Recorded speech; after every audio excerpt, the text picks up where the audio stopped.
What I want to do is talk about gamification as our next short little lecture. It's going to be an introduction, and then we're going to finish it up next week. So what I want to get over here today is basically the definition and a couple other small things that we can really hone into so we can start to prepare for a big discussion next week. What gamification is actually something that you have all been part of your entire life. It's always been around you. What it really is by definition, it's adding game elements to non-game environments, giving you incentives to purchase something, giving you incentives to complete a task or follow out a discipline. Now, your parents might have used this on you when you were growing up. Very, very commonly, they do this when you're growing up. They give you rewards for taking the dishes out, or taking the trash out, or cleaning the dishes, or taking the dishes out. What it does is we aren't creating a game, we're amplifying something by adding a game. We are not creating. So we are just trying to transform our environment into a game, giving incentives. So where did this all start? Like I said, it's always been there. It's always been around you guys. It's been there since you were a kid, and it's been there for your ancestors as they were kids, the same way it was for you. Now, if we want to talk about where it was actually started, before it was defined, it was probably in the late 19th century. Things with military ranks, getting badges and different prestige for that, as well as Eagle Scouts being promoted, and the Boy Scouts, they leveled up. As they progressed in their skills, they leveled up. But until like 2002 through 2010, we really weren't using the word gamification. But then we started to, and we realized it had an untapped potential in the business world. And so that's where we see things like Amazon points, Starbucks points, loyalty cards, which we're going to talk about a lot next week. All right, guys, for the next class, I want you guys to be prepared to discuss different applications and examples of gamification, where it's good and where it's bad. Also, I want to note this. The fall semester was tough for you guys as far as paying attention, so I do plan on having some type of, something for you guys if you participate well. All right, thank you. Enjoy your weekend. All right, welcome back, guys. We're going to finish up our lecture that we started last week on gamification. We're going to go more in depth with more fun, more excitement, and more rewards. First off, I want to talk about the advantages. The advantages are really important in gamification to understanding how they apply to the world. So, does anyone here know of any advantages that they can think of? I do. And you were Chris? I'm Jay. Jay. Okay, yeah, Jay, why don't you tell me something about it? So businesses like to have data. Gamification is a great way for businesses to measure engagement, and they collect data. The one way they measure engagement is by looking at like how long a person viewed their website or how often they visited certain pages and things like that. Also, they can influence actions of their users. They may be able to direct them to a certain product or service that the users may not have been aware of.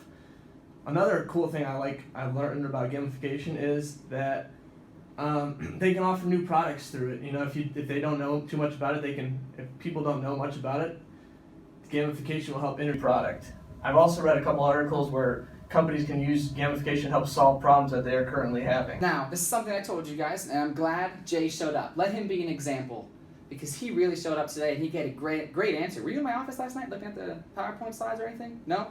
You must have just known that off the top of your head. So what I'm going to do here, like I said last week, is I'm going to present the first award of the day, and we're going to hang a medal around Jay's neck. Okay, good job today. Nice. Good job.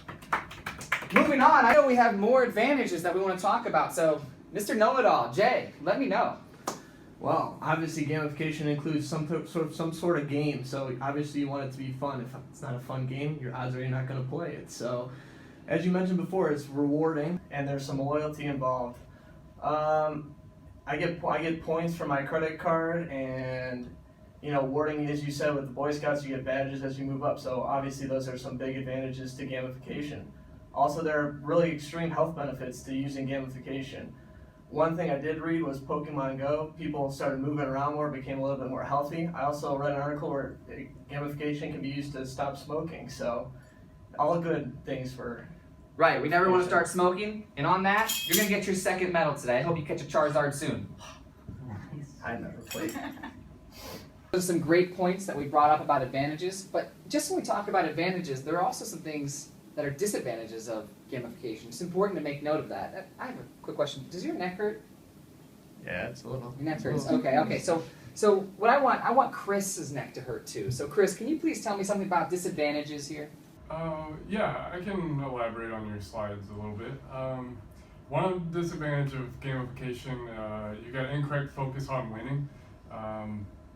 Sometimes games that aren't making students strive to complete a correct objective, or that hasn't been studied or set up well, can drive students or employees to really put their focus and their attention and their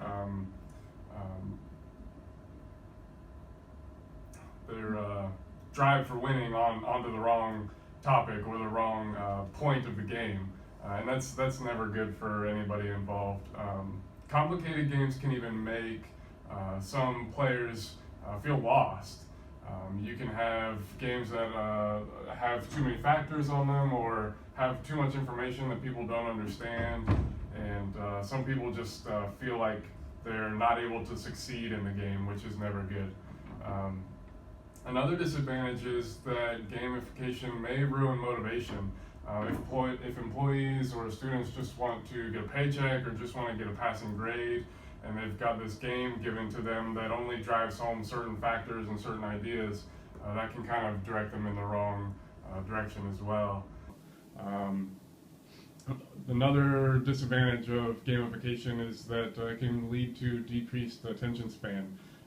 Immediate rewards, and those rewards that come really fast or very often, can kind of lead people to lose interest in not just the game over time, but other activities in school or in work that take more time and more effort to really succeed at.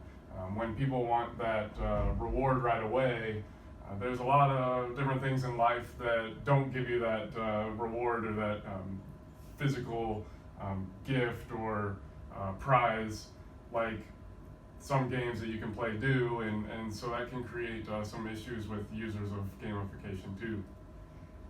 I think those are a couple disadvantages. Right. So, did you bring an ice pack? I happened to pack one today. Right. So your neck's gonna hurt, so you're gonna need it. Here's your first award. That's fantastic. Great job, Chris. But while you're on the roll, while you're still on it, why don't you give me some more? Give me more. I want more flow out of you. What else do we have as disadvantages for gamification? A couple other disadvantages? Yeah, sure. Not all people learn the same way. Different people learn and gather material and gain knowledge in different manners. Games largely have to be broad enough to get everybody involved, people that learn in different ways, but they also have to be focused enough to help everybody who learns in a different way achieve success and to gain more information. Games can also be big wastes of resources. People too focused on the game or spending too much time trying to get to that next level could waste study time if you're a student, or they could waste employers' time if they're spending a lot of portions of their day working on this game that their employer has set up for them, instead of doing other tasks or work objectives that they're supposed to be doing, and that's never a good thing. Some games also have really high requirements to maintain. There are costs associated to creating a game, especially if you're going to have one that's of high quality.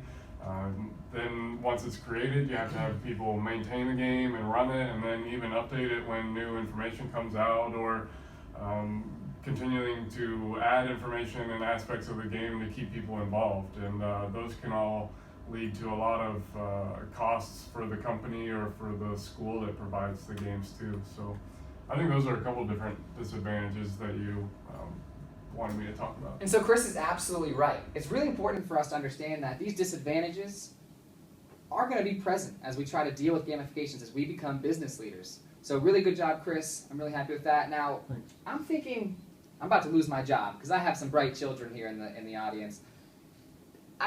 Before I even ask, who knows something about applications? I know someone does.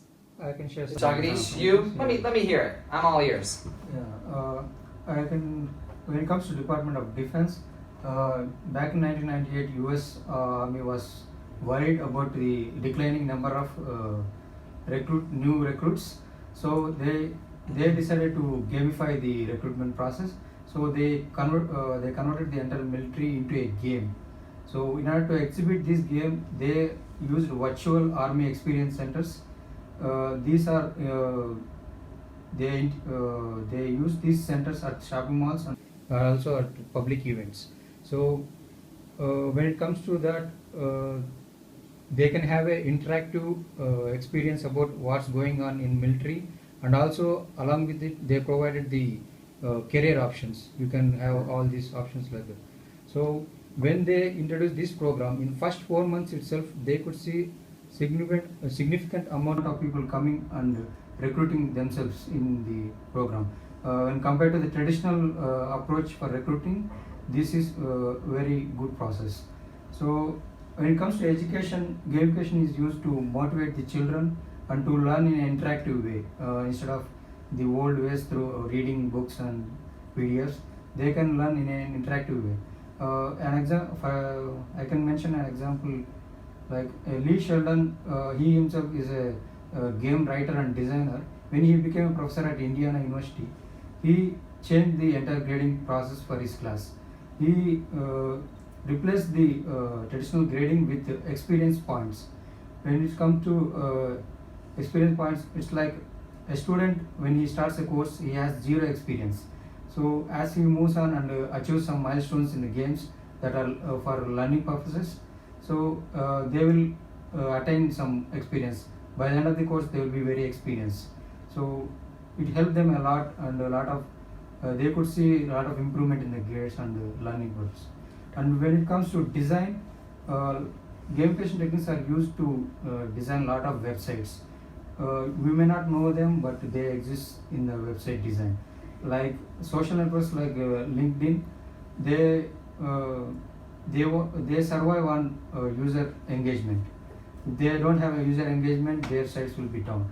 Like users need to update their profiles, they need to share some information about the industries, and they need to engage with other users. So in order to do this, they implemented a process like profile strength management, which you can see in the profile tab of your LinkedIn account. So there will be a circle which will be which gets filled up as you achieve some milestones. Like there are different milestones like he is a beginner, intermediate, experienced. Like final one is the all-star. When you achieve the all-star milestone, you are 100% experienced, and your profile will have high importance when it comes to jobs, when you are searching for jobs. So they successfully converted a site engagement into a game. Through that, they succeeded a lot. Yeah, that's something that I never knew before about LinkedIn. That's very interesting. So I'm gonna do something, because you taught me something. I'm gonna do something I've never done before, and that's I'm gonna give 2 medals at one time. Thank you. For one response, Jagadish, 2 medals here. Wear them proudly, sir. Thank you. Rashana, Well, I haven't heard you speak yet.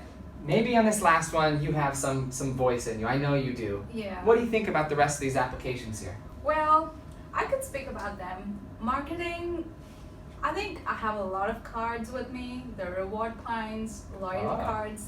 And Jay, this is yours. Of course, I borrowed it. From you.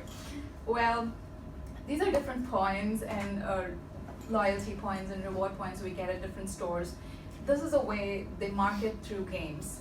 We don't really essentially realize that they're games, but they are, because the point collection tends to make us buy more stuff from that particular store, eventually ends up getting more points.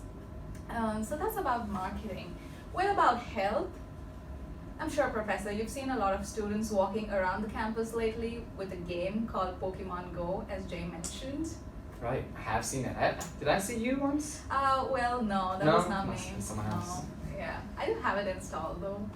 So that's a game that's actually making people get out and out into the world walking, versus just probably phones and tablets and mobiles and laptops. They're just going out into the real world. So that's a health benefit with the games. And also you see a lot of people using Fitbits, Apple Watches. So all of it connects your activity to a game. Like probably, let's say at the end of the day, it shows you a graph saying how well you've done, how much you've not done.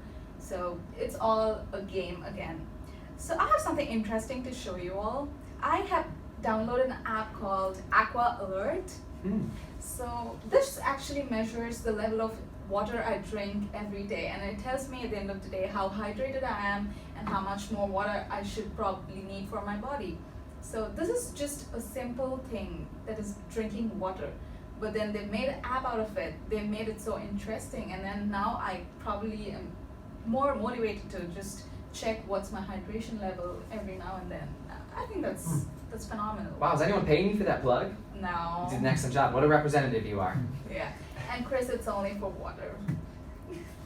Good to know. No other ideas or I'll take those medals off your neck. Oh, I mean it. Yeah, he's very serious. You're good. I only drink water. That's right.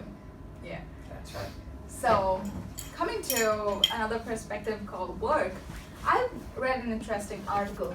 Now, this graph shows that this is how people actually work. 63% are not engaged, like either they're unmotivated and unwilling. 24% are actively disengaged, that is, I know I can do it and I know how to do it, but I won't do it.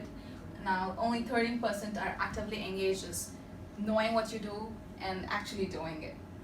So the companies want the 63 and 24% to actually go into this 13% zone, and they're using different gamification techniques to get people into this actively engaged zone. And the way they're doing it is with leaderboards, score points. In my company, we had something called as karma points, wherein if I had a solution for somebody else's question and I could instantly post it as soon as possible, I got like probably 10 karma points. So that's what IT is into, that's what different industries are into, bringing gamification into work and engaging. I think I did speak well now, Professor. Wow, so I have 2 more awards left. Yeah. And you know, I think I've done pretty well too. Here's a gold medal for you. I'll take the lone bronze. Okay. And thank you all so much for listening here, being part of this lecture. I think I learned more than you guys learned, and that's the kind of lecture we need. Have wonderful days, have wonderful weekends, and have wonderful lives. See ya.